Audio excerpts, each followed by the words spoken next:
Bienvenue, courageuses et courageux, qui vous apprêtez à vous lancer dans l'ascension de la cathédrale Notre-Dame de Strasbourg. Riche et prospère, sur les rives du Rhin, la cité éveille les convoitises. Les menaces déferlent contre ses remparts, réduisant la pierre en cendres. De ces ruines naît le vœu d'une gardienne vaillante, inébranlable, une grande dame de pierre qui tutoie le ciel. La cathédrale, tour à tour allemande, française, protestante, catholique, se dresse, fière comme un défi à la marche du temps. Détruite parfois, relevée toujours, elle vous ouvre ses portes, vous souffle les secrets de ses bâtisseurs d'hier et d'aujourd'hui. Vous comprendrez là-haut la formule du grand Hugo. Oh, c'est le prodige du gigantesque et du délicat. J'ai vu Chartres, j'ai vu Anvers, il me fallait Strasbourg. Prenez votre billet. L'exaltante épopée de Notre-Dame continue juste après.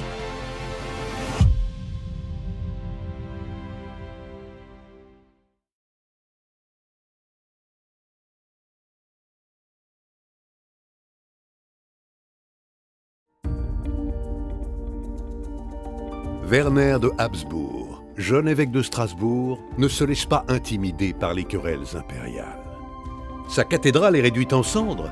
Il en bâtira une nouvelle, immense. En 1015, il pose la première pierre d'un chantier titanesque.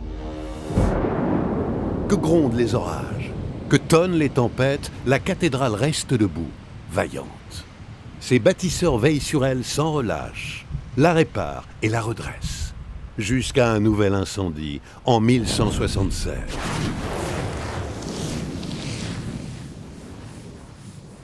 On ne colmate pas les brèches cette fois-ci. L'église sera reconstruite et modernisée par la même occasion. L'architecture romane atteint justement son apogée. Pas question de laisser la cathédrale de Strasbourg à la traîne. Maçons, tailleurs de pierre, sculpteurs, forgerons, charpentiers, maîtres verriers, ils œuvrent nombreux à la nouvelle jeunesse de leur église.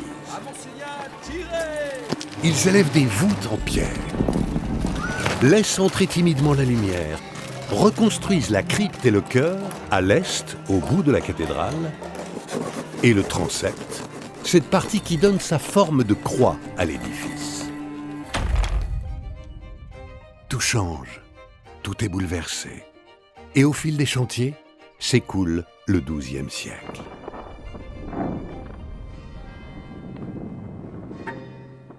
C'est au tour de la nef de faire peau neuve, dans les années 1230. Mais le roman vieillit déjà. Place au gothique. Venu d'Île-de-France, il déploie en Alsace des techniques révolutionnaires.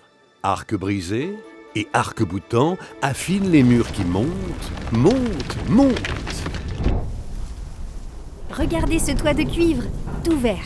Les voûtes en dessous culminent à 32 mètres. C'est environ la moitié de la hauteur de la tour que vous êtes en train de gravir. Courage, vous y êtes presque.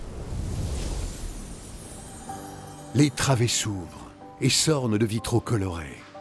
Noé et son arche, le grand roi Salomon, le Christ et ses apôtres, épopées bibliques et hauts faits sont tout illuminés.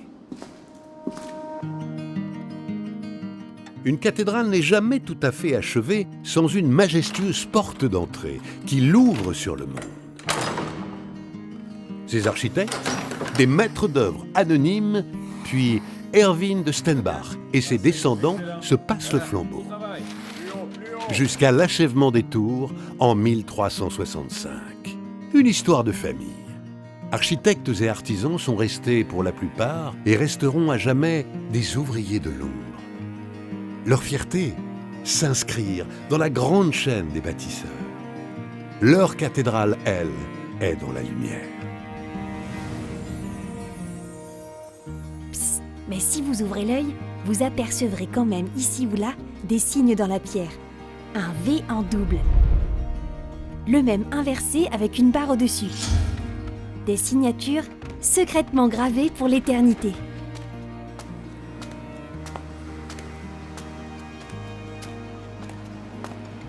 Chers amis, vous connaissez maintenant la genèse de la cathédrale. Je vous donne rendez-vous au sommet. Poursuivez votre ascension en ouvrant l'œil. Observez les détails de la cathédrale et contemplez Strasbourg à vos pieds.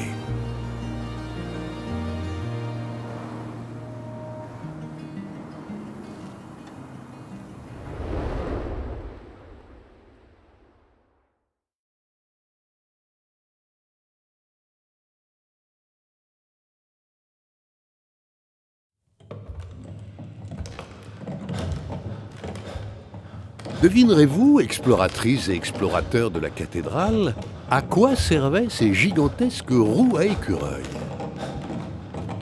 2 ouvriers se plaçaient à l'intérieur et, en marchant, actionnaient la corde centrale.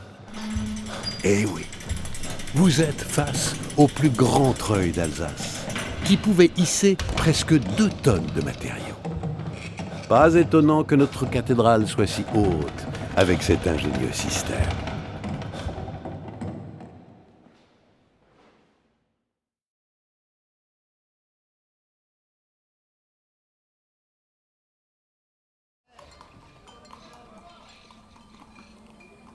Levez donc la tête, mes amis. Bien haut.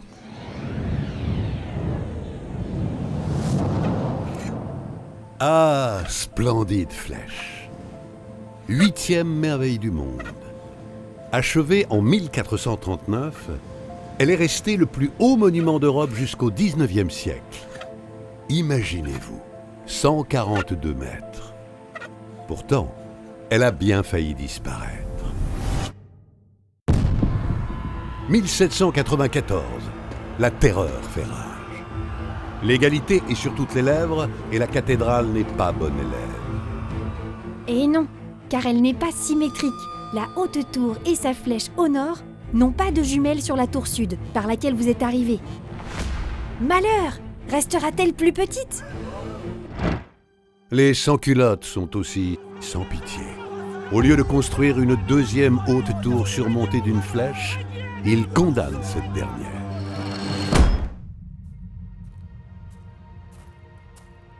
C'est alors qu'arrive, in extremis, un serrurier, avec une idée miracle. Un bonnet phrygien, comme celui des révolutionnaires. Tout de rouge, en tôle de fer, il coiffe la flèche pendant 6 ans. Mission accomplie, la flèche est sauvée. Second péril pour notre flèche.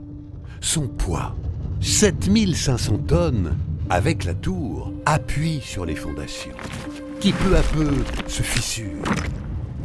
Des travaux de consolidation sont alors lancés en 1906 par l'architecte allemand Johann Knoth. Ils sont achevés après la Première Guerre mondiale par Charles Pierre et Clément Dauchy. Chantier colossal, mené avec ardeur de part et d'autre du Rhin pendant 20 ans. La flèche est hors de danger. Cette coopération européenne s'inscrit aujourd'hui dans le paysage urbain.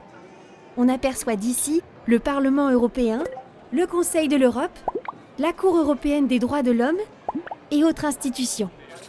À l'est, vous voyez la tour de la Croisée, juste au-dessus des toits, avec sa base en octogone datant de l'époque romane de la cathédrale. Eh bien, pour restaurer les colonnettes de sa galerie dans les années 2000, les tailleurs de pierre ont utilisé un outil dont se servaient déjà leurs ancêtres au XIIe siècle, la polka. Ils ont même pris soin de conserver l'impact d'un boulet de canon de 1678. Fidèle lignée de bâtisseurs.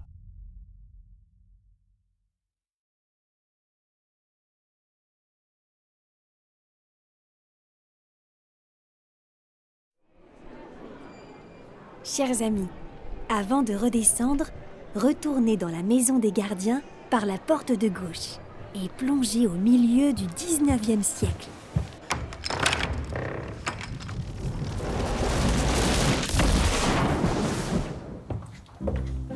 Bienvenue, je suis Charles Bartholmé, gardien de Notre-Dame.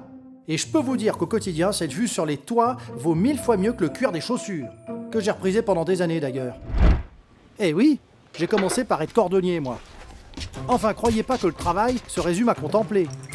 Je suis là pour surveiller, comme tout bon gardien depuis le XVe siècle. Les incendies sont fréquents et redoutables dans une ville avec autant de maisons à colombage. Armé de ma lanterne, d'un drapeau et d'un porte-voix, je me tiens prêt à donner l'alerte. Attention, chaque quartier de la ville a sa sonnerie particulière.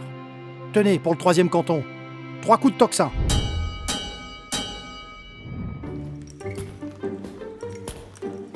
Quand j'en ai plein les pattes, j'ai le fainéant. Un tabouret à un seul pied. Oh, c'est pas comme ça qu'on pique un roupillon, pour sûr. Hein. Mais enfin, c'est interdit par le règlement, de toute façon. Comme les jeux de dés ou d'argent. On doit rester irréprochable, sous peine de sanction. Tenez, pour s'être battu avec un autre gardien, un camarade a écopé de 15 jours d'arrêt. Hors de ma vue! Oh, je chôme pas. La journée, la plateforme grouille de vie, de familles qui cassent la croûte le dimanche, et de touristes du monde entier. Je les garde dans le viseur. Et parfois aussi, je leur sers de guide. S'il vous plaît, votre attention. Certains gardiens étaient d'anciens tailleurs de pierre. Contre quelques piécettes, ils gravaient sur les murs le nom des visiteurs. Kylian Mbappé. Pratique interdite depuis le 19e siècle. Et ranimé aujourd'hui, mais sur un livre d'or numérique. À votre tour, mes amis. Laissez votre nom à la postérité comme Victor Hugo ou Goethe avant vous.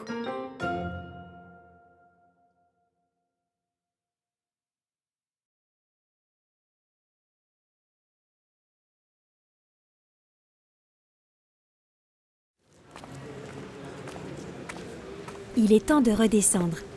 Passez à l'intérieur de la tour de la Flèche et admirez un instant la voûte. Vous qui découvrez ces lieux, les échafaudages ici et là ne vous auront pas échappé. Eh oui, la cathédrale est une bien vieille dame. Depuis sa construction, les travaux n'ont jamais vraiment cessé. Chaque siècle apportant sa touche à l'intérieur comme à l'extérieur. Désormais, l'heure est à la conservation-restauration. Un bien grand mot pour un objectif simple. Prolonger la durée de vie de l'édifice et le rendre accessible au public sans amoindrir son authenticité et son importance. Sur ces chantiers, cohabitent innovations techniques et scientifiques, mais aussi savoir-faire traditionnel.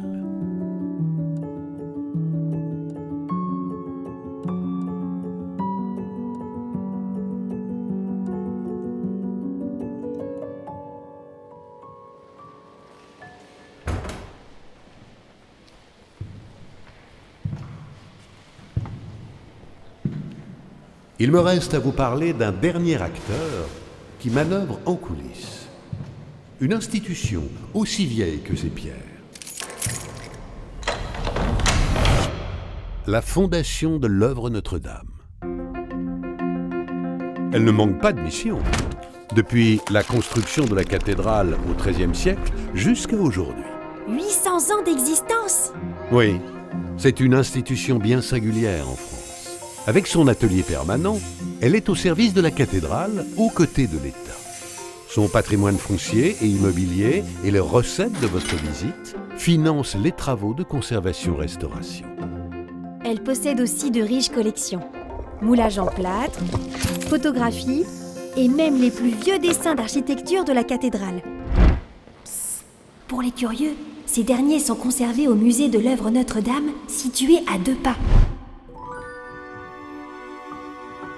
Quant à moi, je vous livre un ultime secret. Vous ne serez pas surpris d'apprendre que la cathédrale est classée au patrimoine mondial de l'UNESCO. Mais saviez-vous que c'est aussi le cas de la fondation et de ses savoir-faire, au patrimoine culturel immatériel cette fois. Ah, l'épopée de la fondation de l'œuvre Notre-Dame, à l'ombre de la cathédrale de Strasbourg, est loin d'être achevée.